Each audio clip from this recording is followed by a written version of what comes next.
The silent trail. They found the GoPro strapped to a pine tree 2 hours off trail, in a place no marked path ever led. It was duct-taped with shaking hands, that much was clear. The camera tilted downward at a weird angle, as if whoever placed it didn't want to be seen, only to show what came after.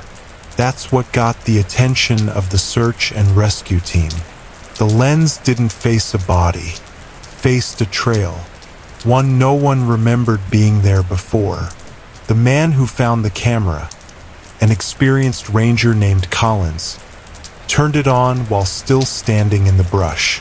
The screen blinked to life. Grainy, shaky footage. A hiker, young guy, late 20s, talking to the camera. Day 1. The man in the video smiles. "What's up, guys? Caleb here. Trying the solo route today, 20 miles through the southern Appalachians. No trail markers. Gonna go light. Just me, my compass, and this camera. I'll check in nightly. Wish me luck." He doesn't look scared. Not yet. The first couple clips are normal. Campfire. Cooking beans. A short joke about bears. Typical stuff. But on day 3, it changes. Day 3. The camera shakes. Caleb's breathing hard, face half lit by his headlamp. "Okay, I think I messed up. I lost the compass. Don't know how. 1 minute it was on my pack, the next it's gone. I retraced my steps, but..." He swallows. "Also, I think someone's out here. I saw a man, just standing. Didn't say anything." The video cuts out suddenly. Then comes another clip, hours later. He's whispering now. "I keep hearing sticks breaking, like footsteps. I called out, thought maybe it was another hiker, but he didn't answer. He just turned around and walked deeper into the woods. Then something passes behind him in the background. Just a dark shape moving between trees." Rescuers reviewed the footage in a command tent that night. A few chuckled at first. Kids always got spooked when they wandered too deep. But the laughing stopped after day 4. Day 4. Caleb's face is pale, cracked lips. "I haven't slept. He's following me. I don't know how, but he's always just out of sight. I tried yelling, I threw rocks. Nothing. He doesn't move fast, just shows up. His voice breaks. I thought it was a shadow. I looked at it with binoculars. It's a man. Pale skin. Eyes open. Doesn't blink. Doesn't even breathe. Just watches." After that, there are no more check-ins. Only one long clip. Caleb sets the camera down in front of himself. It records him sitting by a tree, arms wrapped tight around his knees. There's no speech, no sound, just him in the dark. And then something steps into frame. A man, completely naked. His limbs are too long. His mouth doesn't open, but his eyes are wide, wet, and locked on Caleb. He doesn't move like someone walking, he glides as if the ground doesn't resist his feet. Caleb looks up once, and then drops his gaze like he knows not to look twice. The man kneels in front of him. The camera glitches. When the frame returns, Caleb is gone. Only the man remains closer to the lens now. Eyes glassy. He stares directly into the camera for 38 seconds without blinking. Then the footage ends. The rescue team found nothing. No blood. No signs of a struggle. Just the GoPro. The FBI got involved. Said it was likely staged. That Caleb had mental health issues. That the tape was some kind of breakdown. But Collins didn't buy it. He knew these woods. And more importantly, he knew that Caleb wasn't the first. 2 years before, another hiker vanished the same way. No trails. No prints. Just a hat nailed to a tree 20 miles in. The year before that, a park photographer had gone missing during a foggy morning shoot. His tripod was recovered. The footage was corrupted, but forensic restoration showed the final few frames. They were hard to make out. Just trees, mist, and something human-shaped in the far corner. Too tall. Collins didn't sleep that night. The image haunted him. So he did something stupid. He went back. He brought 2 friends, all rangers.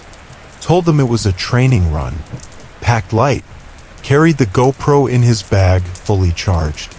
He didn't tell them what was really going on. They followed the GPS coordinates from the GoPro footage. They hiked. Hours passed. Then they found it. The tree. Same one Caleb's camera had been taped to.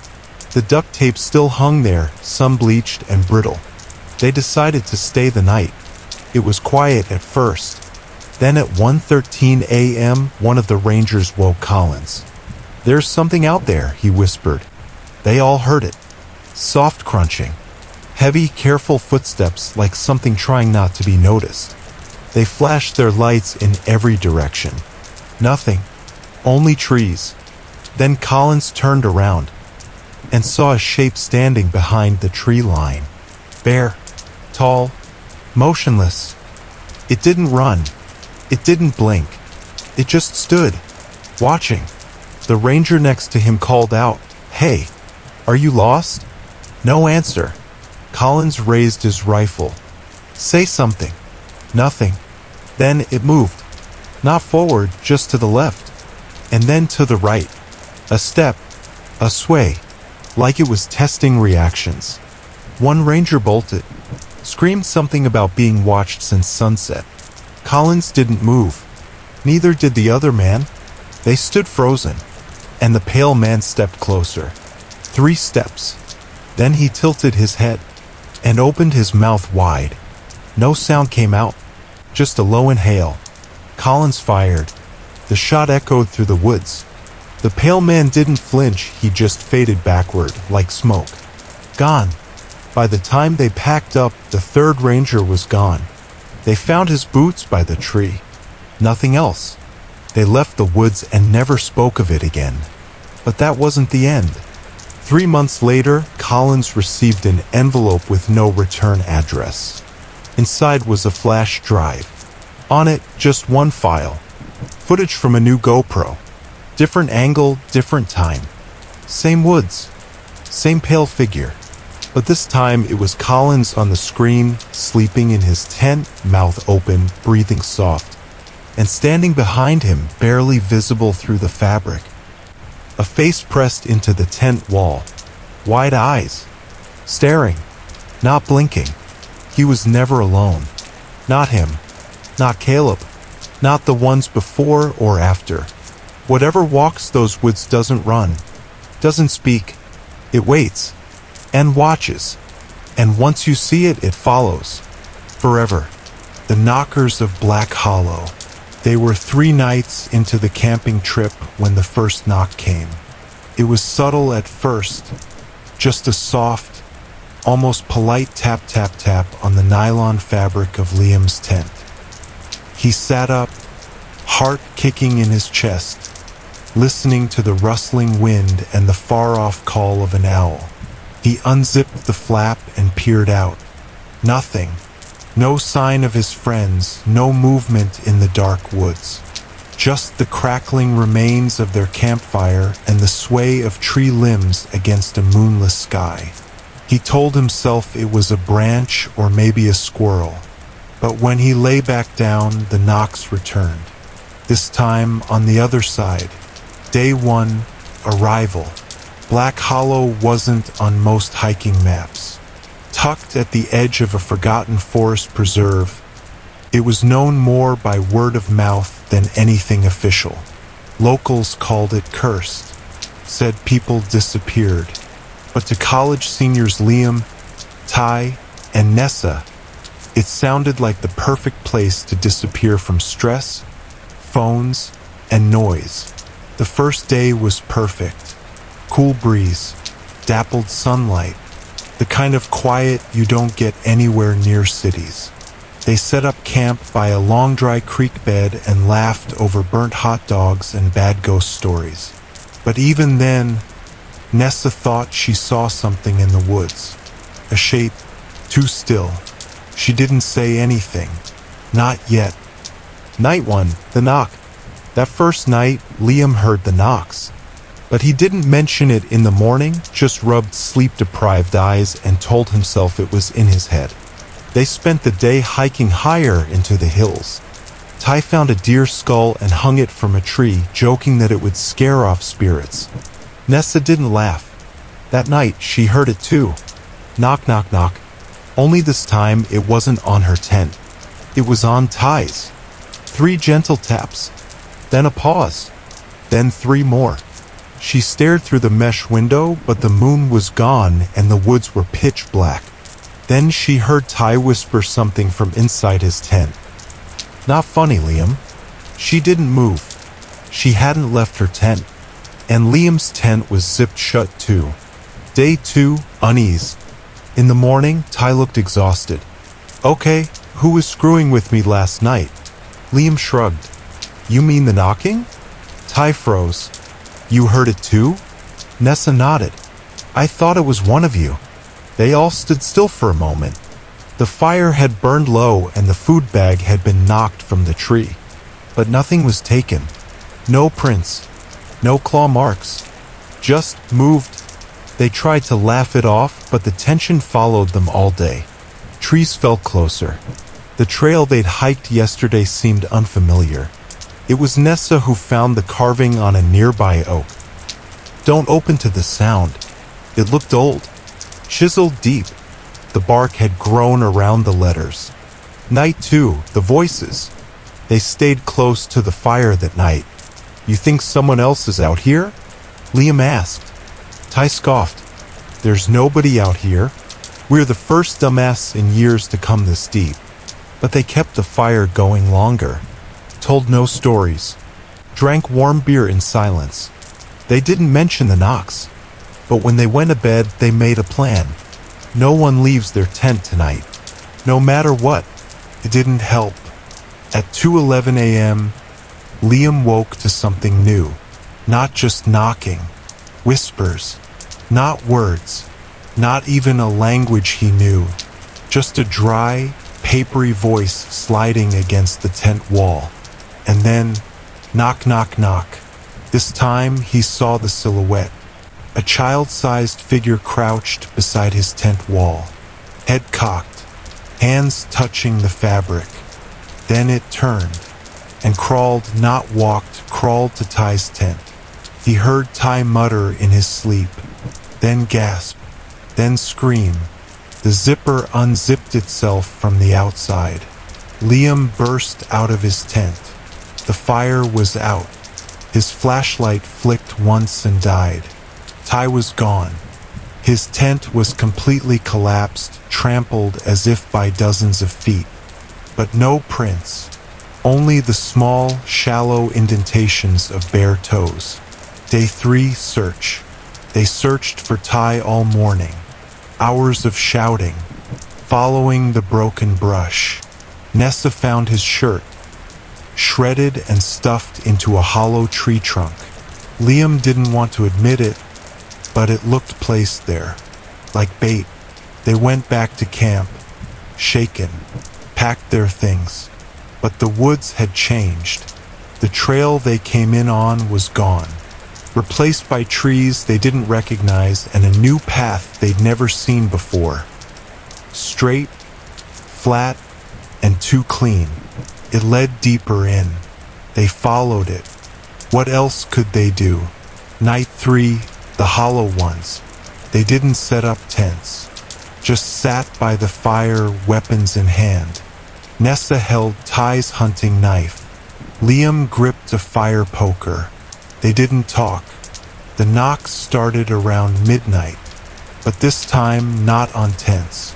They came from the trees, from inside the trees. One by one, all around them. Knock, knock, knock. Hollow sounds, echoing from deep within trunks. Then came the voices. Ty's voice, calling from the dark. Liam, Nessa, please, I'm cold. They didn't move. Then another voice, younger, high-pitched. Play with us. Then more knocks. More voices, some crying, some laughing, all wrong, all too close. A branch snapped behind them. Liam turned just in time to see a figure, tall, thin, pale, step between two trees. Its face was smooth, too smooth, like bark stretched over a skull. Tapped a finger against a nearby tree. Knock, knock, knock. Behind it, others emerged. Children, adults, old, bent figures, all barefoot, all tapping trees. The fire flickered low. Nessa screamed and ran. Liam tried to follow, but the moment he left the firelight, the forest changed. The air thickened. The ground felt soft, spongy, like walking on roots. He tripped. When he got up, the fire was gone. So was the camp. So was Nessa. He was alone, and all around him in the dark. Knock, knock, knock. Morning, alone. When Liam was found 2 days later by a search crew, he was barefoot, covered in scratches, sitting in the dried creek bed, repeating the same sentence over and over. Don't open to the sound. He couldn't explain how he got back, couldn't say where Ty or Nessa went. When they asked about the knocking, he screamed. Aftermath. Authorities found the campsite still intact. 3 tents, a fire ring, empty food bags, but no sign of struggle. And on the inside walls of every tree within a mile radius, scratched from the inside out, knock, knock, knock. The map that wasn't there. It started with the map, drawn in pencil on yellowed paper, torn at the edges, nailed to a tree like some kind of warning. But it wasn't a warning, it was an invitation. It simply said, "The Forgotten Path," and below it in small, scratched handwriting, "Walk quiet. Don't look back." Tom and Marcus were 2 friends hiking through the edge of the Olympic National Forest. They weren't survivalists, just guys who wanted a weekend off-grid. No phones, no signals, just trees, beer, and the sound of wind through pines. But when they found that map, everything changed. Day 1, the map. The map wasn't detailed, but it clearly showed paths that didn't exist on their GPS or the guidebook. A strange looping trail that curved back on itself, leading to a point labeled home. Marcus laughed. Some local weirdo's idea of a treasure hunt? Tom didn't laugh. "It's recent," he said, running a finger across the lines. "See the graphite? It hasn't faded." They stood at the base of the tree staring. The trail the map pointed to was just a thicket of brush. No path, no clearing. Then Marcus spotted it, a stick marker barely visible under fallen leaves. He grinned. "Come on, what's the worst that could happen?" Day 2, off trail.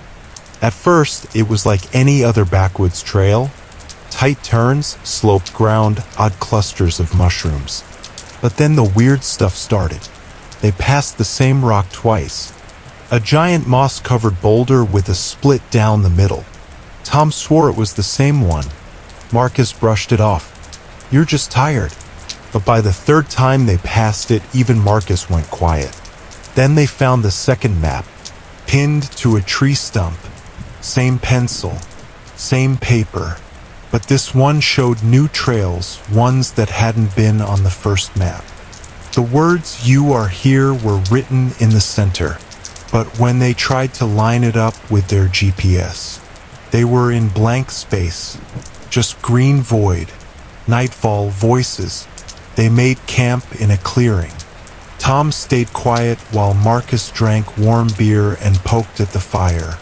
Trails, probably just some locals messing with tourists, Marcus muttered, but neither of them believed it.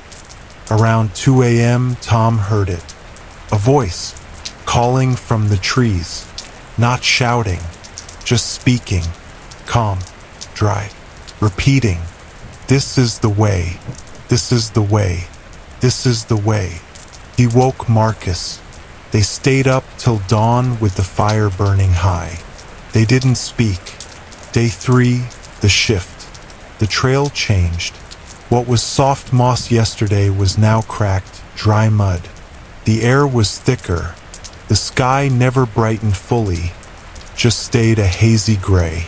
And the third map appeared, nailed directly to a tree in front of them. This time it said, "You're getting close." The trails were looping tighter now.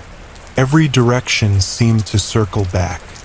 Marcus threw a rock in one direction and followed it, only to find it behind them 5 minutes later. That night, the trees pressed in closer. Literally, their branches hung lower, their trunks angled inward as if trying to herd them somewhere. They didn't camp. They kept walking. Day 4, the stranger. They saw someone, just a glimpse, a man maybe, dressed in faded clothes, standing beside a tree with his hand on the bark. Not moving, not blinking. When they called out, he turned. His face was smoothed over. No eyes, no mouth, just pale skin stretched tight like wax. He stepped behind the tree and vanished. When they ran to the spot, they found a fourth map nailed to the bark. Drawn in red ink this time. No paths, just one word, home, and a spiral drawn tighter and tighter until it disappeared into a dot. Night 5, the spiral. Tom had enough. "I don't care where we're going. I'm done following the damn maps." Marcus didn't speak. He just stared at the spiral. His lips moved, whispering something under his breath. Tom tried to grab him, but Marcus pulled away. "We have to finish it," he said. "That's how we get out. That's the rule. It ends at the center." "There are no rules," Tom snapped. "It's just some sick knocking." 3 soft knocks from the tree behind them. They turned. No one there, just bark, peeling slightly, and beneath it, another map, drawn not in pencil, not ink, but blood. Day 6, alone. Tom woke up alone. Marcus was gone. So was his pack. The only thing left was the fire pit, burned out, and a 5th map, folded neatly beside his boots. This one was different. It didn't show trails. It showed a drawing.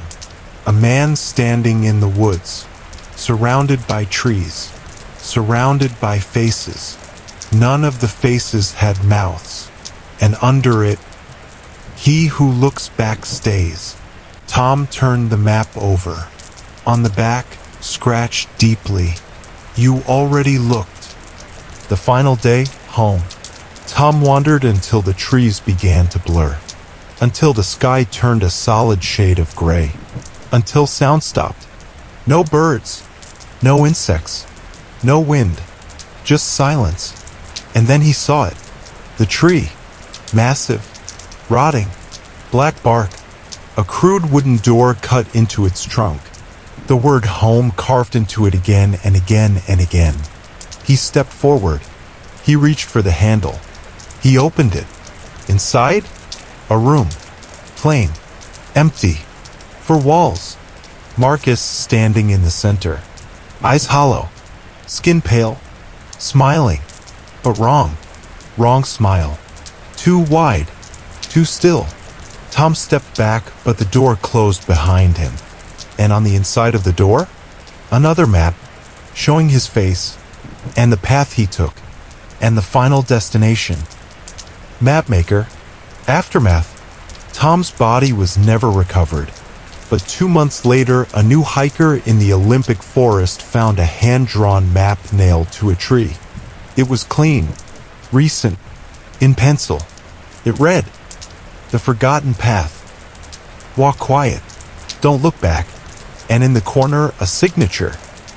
T. Halloway. Tom's name. There's a theory that every person who follows the trail becomes part of it. a branch, a whisper, or worse, the one who draws the next map. End. The man in the roots. It started with a storm, a deep, groaning kind of thunder that didn't just shake the sky. It felt like it was coming from the ground. Black Hollow was an old place, the kind of rural town people forgot how to get to, and some never found their way out of. After 3 days of rain, half the hillside slid down into the valley below. Trees ripped from the earth. Mud coated the church, the school, the diner, and something else came up with it. Buried deep in the roots of a fallen oak was a man, but he wasn't dead. Sheriff Amos was the first to see it. He was helping the volunteer crew dig out the west road when someone shouted, There's a face in the dirt." They all ran over, and there it was, eyes wide open, skin gray and rotted like we'd left too long in water, lips cracked, mouth just slightly open. But those eyes, they were wet and blinking. No one wanted to touch it, not even the sheriff. They called the coroner, who called the state police, who called no one. They said they'd send someone out. They never did. That night, the body was gone. They thought maybe someone took it. Maybe the current washed it deeper into the woods. But then strange things started happening. The first was the dog. Old Tucker, blind in one eye, slept on the porch every night, was found nailed to the trunk of the same tree that had fallen. No blood, no struggle, just hung there like a scarecrow, staring straight out at the town. Then came the noises from the roots. People near the edge of town said they heard scraping, like nails on stone, or voices, low and muffled, like someone whispering through 6 feet of dirt. By the 4th day, Sheriff Amos went back out to the hillside. He stood in front of the tree that had fallen, and that's when he noticed something. The roots were moving. Not a lot, just a shift, a pulse, as if the ground itself was breathing. And in the hollow where the face had been, there was something new. A hand, rotted, long-fingered, stretched up toward the sky. That night, the dream started, not just for the sheriff, but for everyone who'd been near the tree. They dreamed of being buried alive, sinking into soil that filled their mouths, eyes, lungs. They dreamed of hands reaching up from below, pulling, dragging, and a voice, whispering, always the same voice, "Come down to me." The preacher stopped showing up for Sunday sermons. The baker's wife walked into the woods barefoot and never came back. And at night, the roots began appearing in strange places, from the cracks in the school walls, through the drain in the gas station bathroom, even crawling out from under pillows in the dead of night. Small, wet, twitching, alive. One boy, 7 years old, told his teacher, "He's growing again." She asked who. The boy smiled, split his lips ear to ear. "The man under us." Sheriff Amos had had enough. He gathered a crew, axes, gasoline, guns. They marched out to the tree, 6 men. One goal, burn it. They didn't make it. When they arrived, the tree was standing, fully upright, despite being ripped from the ground just days before. It stood again, roots planted deep, and around it, footprints, dozens, all barefoot. They searched the area, no signs of life, until one of them screamed. It was Wilkes, the mechanic. He stood at the edge of the creek bed, mouth open. In front of him was a figure, tall, thin, skin gray as stone, covered in roots that moved like worms. His eyes were glassy and wrong, his arms too long, His mouth hung open but didn't speak, didn't breathe. It just stared, and then turned and crawled into the ground.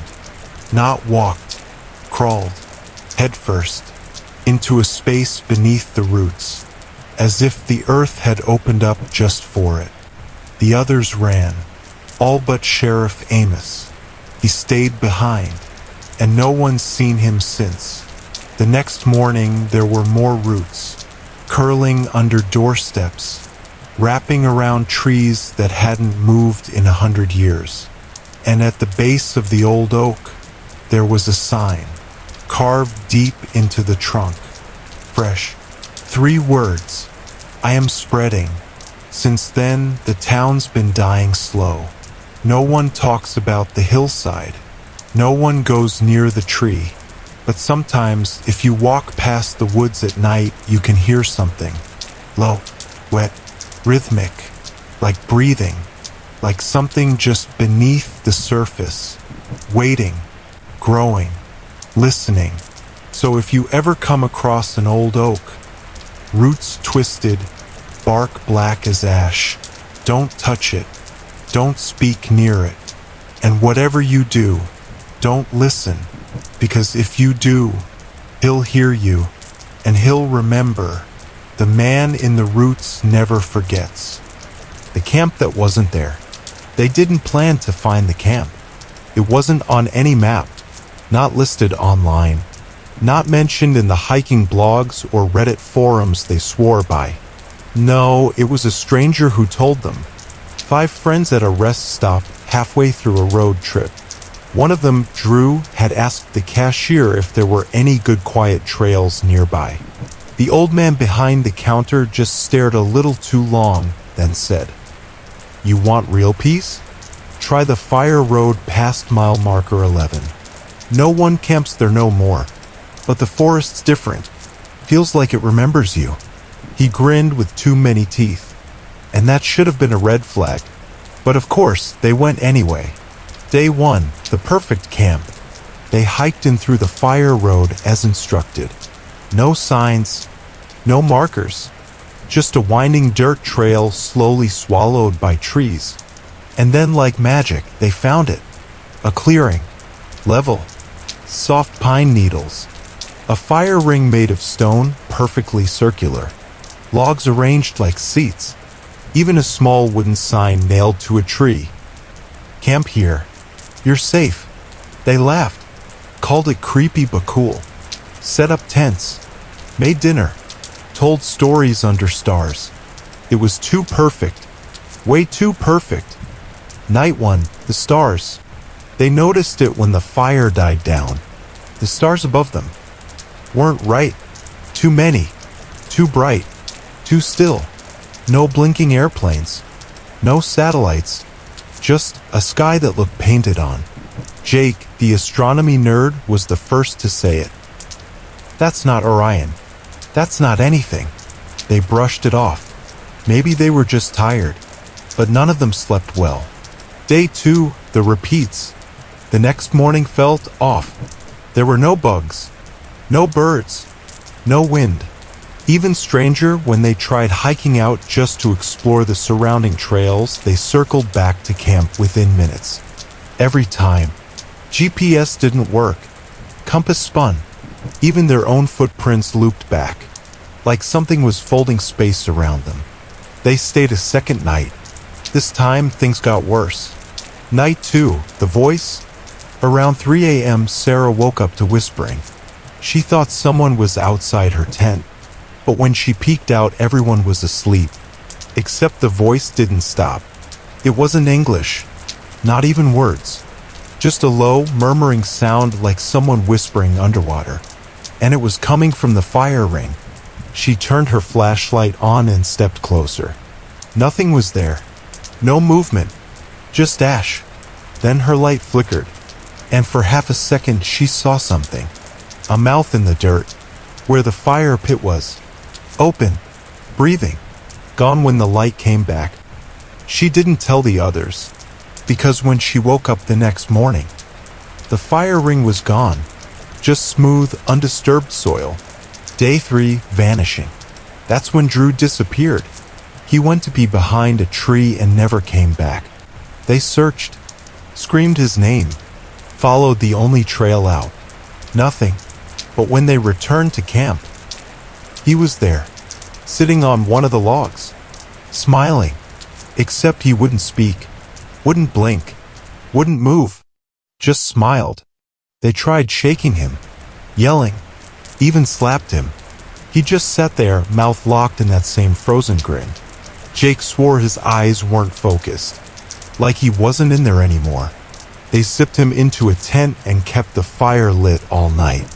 No one slept. Night 3, the others. Around 2 a.m. they started showing up. Figures at the edge of the clearing, just watching. Silhouettes. Some tall, some child-sized, some with limbs bent at wrong angles. They never stepped into the light, never made a sound, just watched.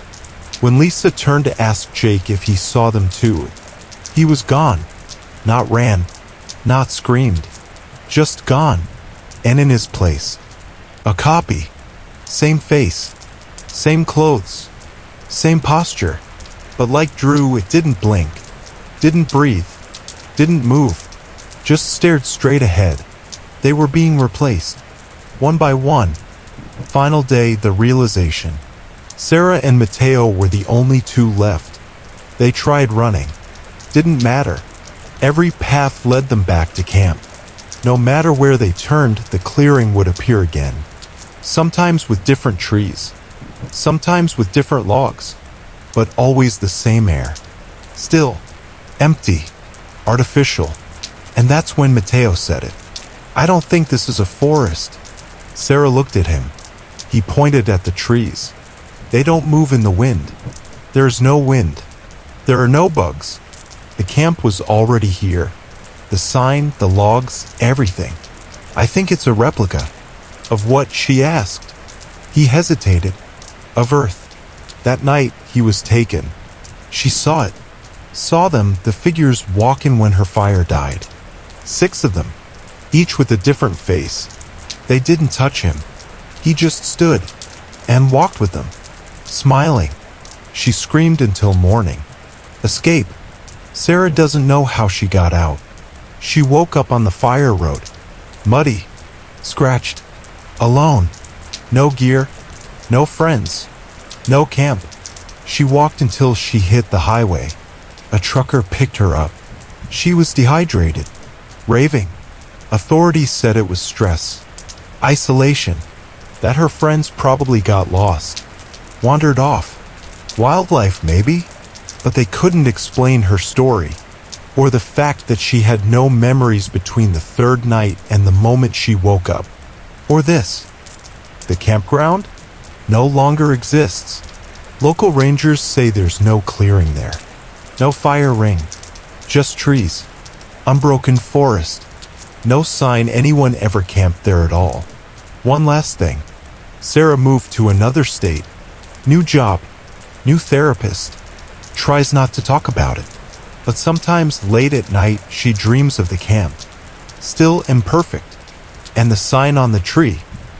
Camp here. You're safe.